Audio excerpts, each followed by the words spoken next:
İlahi şahid ol özün, mən ağlıram balam gülüm.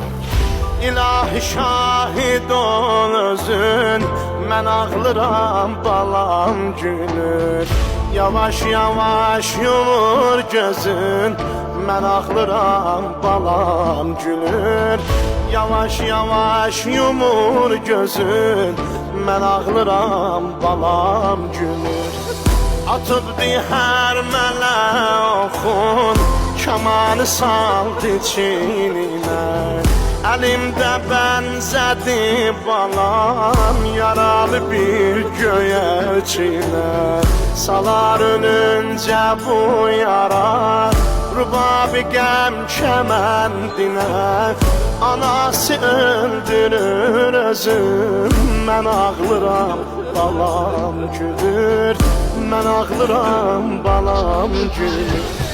Çəkib ona üsyan diyan, bu nazıdan nə nazını.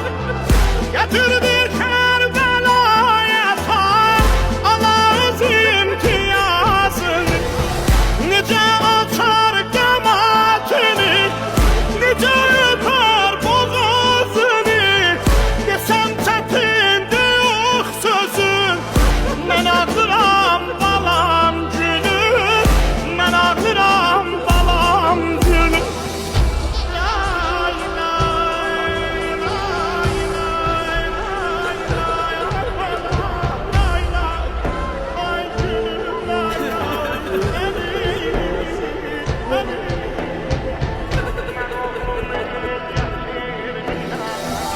Mən oğlumu gətirmişəm, nigarimə fəda edəm.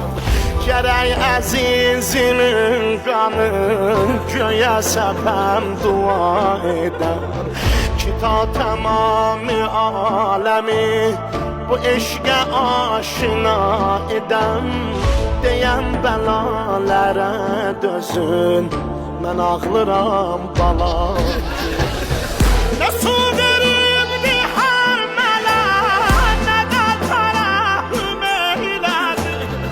Həmən də bağ-ı babilə, gülü təcəssüm eylədi. Eşitdi Fatimə səsi, balam təbəssüm eylədi. Behiştə döndərib özün, mən ağlıram balam gülür. Mən ağlıram balam gülür. Mən ağlıram bu illətə, anasının təsir qalır. Balam gülür buna görə, behişdən ətrini alır. Hərəm quşu qanad çalıb, qulunu boynuma salıb. Görübdü eşqin öcüzün, mən ağlıram balam gülür. Mən ağlıram balam gülür.